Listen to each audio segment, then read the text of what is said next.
प्रिय सज्जनों, धन धन सब तेरे ही आशा। आज आपको जो किस्सा सुनाते हैं वह संसारिक जरूर है, परंतु परमार्थी जीवों के लिए भी भक्ति मार्ग में भी ईमानदारी जरूरी है, दर्शाती है। जरा ध्यान से सुने। प्राचीन समय की बात है। नयासर राज्य में नंदराम नाम का एक राजा हुआ करता था। वह बहुत ईमानदार और साहसी था। उसे अपनी प्रजा से बहुत प्यार था। उसके राज्य में सभी लोग उससे खुशी से एक साथ रहते थे। राजा को एक बात हमेशा परेशान किया करती थी कि उसके जाने के बाद उसके राज्य का कौन संभालेगा, क्योंकि उसके कोई औलाद नहीं थी। एक दिन राजा ने अपने राज्य से ही किसी युवक को अपना उत्तराधिकारी चुनने का फैसला किया। वह अपनी ही तरह किसी ईमानदार लड़के को सत्ता सौंपना चाहता था, जो प्रजा का ख्याल रखे। राजा ने काफी सोच विचार करके राज्य के होनहार बच्चों को दरबार में बुलाया और घोषणा करते हुए कहा, मैं आप सब में से किसी एक को अपना उत्तराधिकारी बनाना चाहता हूं। इसके लिए आप सबको एक परीक्षा से गुजरना होगा। जो इसमें पास होगा वही मेरा उत्तराधिकारी बनेगा। इसके बाद राजा ने वहां मौजूद बच्चों को एक एक बीज को गमले में लगाना है। 4 महीने बाद सभी अपने अपने पौधे को साथ लेकर के यहां फिर से एकत्रित होंगे। उस समय मैं आप में से किसी एक को अपना उत्तराधिकारी बनाऊंगा। सभी बच्चे सोच रहे थे कि राजा अपना उत्तराधिकारी बनाने के लिए कोई कठिन परीक्षा लेने वाले हैं, लेकिन गमले में बीज बोने की बात सुनकर सभी इस परीक्षा को आसान समझकर खुशी खुशी घर लौट गए। वक्त बीतने लगा। सभी बच्चों के गमले से बीज उगने दिखाई देने लगे, लेकिन तन्विक नाम का एक बच्चा था जिसके गमले से पौधे को कोई उगने का कोई नामो निशान नहीं था। तन्विक के साथ के दूसरे बच्चों के पौधे बड़े होने लगे थे। यह देखकर वह बहुत परेशान रहने लगा। वह मन ही मन सोचता रहता था कि सबके गमले में पौधे आ गए हैं, लेकिन उसके गमले से पौधा क्यों नहीं आ रहा है। उसने सोचा कि हो सकता है उसका पौधा उगने में अधिक समय ले, इसलिए उसने हार नहीं मानी और पूरी मेहनत और लगन के साथ गमले की ओर ज्यादा देखभाल करता। धीरे धीरे 4 महीने बीत गए, लेकिन तन्विक के गमले से कोई पौधा नहीं उगा।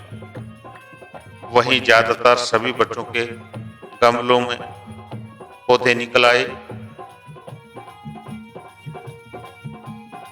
कुछ बच्चों के गमलों के पौधों में तो फूल व फल भी दिखने लगे। राजा के पास जाने का समय आ गया। तन्विक ने सोचा कि वह राजा के पास जाएगा तो उसका गमला देखकर सब उसका हंसी मजाक उड़ाएंगे। कोई उसकी बात पर विश्वास नहीं करेगा कि वह हर दिन गमले में पानी देता रहा। वह उसकी देखभाल करता रहा। तन्वी की मां ने उसे समझाया और कहा कि भतीजा कुछ भी आया हो, लेकिन तुम्हें राजमहल उनका बीज लौटाने जाना पड़ेगा। जो होगा देखा जाए। मां के समझाने पर तन्वी मान गया और खाली गमला लेकर राजमहल पहुंचा। वहां उसने देखा कि सभी के गमलों में सुंदर सुंदर पौधे दिखाई दे रहे थे और सभी बहुत खुश थे। उसका गमला देखकर सभी हंसने लगे और अपनी अपनी मेहनत का बखान करने लगे। वह चुपचाप आंखें नीचे किए शर्म से बैठ गया। इतने में राजा आए और सभी के गमलों को ध्यान से देखने लगा। जब वह तन्वी के गमले के पास पहुंचा तो उन्होंने पूछा, यह किसका गमला है? तनिक ने, जी मेरा। राजा बोला, तुम्हारा गमला खाली क्यों है? तन्वी, मैं रोजाना इसको पानी देता था। मैंने इसकी बहुत देखभाल की, लेकिन इसमें से पौधा नहीं निकला। राजा बोला, आओ मेरे पास। तन्वी राजा द्वारा बुलाने पर डर गया, लेकिन उसे राजा की आज्ञा माननी ही थी। वह धीरे धीरे राजा की तरफ आगे बढ़ा। राजा उसे सिंहासन के पास ले गए और बोले, तुम ही इस राज्य के असली उत्तराधिकारी हो। राजा के इस फैसले से वहां मौजूद हर कोई हैरान रह गया। राजा ने कहा, मैंने जो बीज दिया था वह नकली था, उससे पौधा उग ही नहीं सकता था। आप सबने बीज बदल दिया। लेकिन तन्वी ने ईमानदारी के साथ 4 महीने मेहनत की और अपनी असफलता स्वीकार करते हुए मेरे सामने खाली गमला लाने का साहस दिखाया। तन्वी में वे सारे गुण हैं जो एक राजा में होने चाहिए। इसलिए इस राज्य का अगला उत्तराधिकारी मैं तन्वी को बनाता हूं। सभी युवकों का सिर शर्म से झुक गया। वह चुपचाप दरबार से बाहर निकल गई। इस तरह तन्वी ने ईमानदारी की बदौलत राज्य का सिंहासन पा लिया।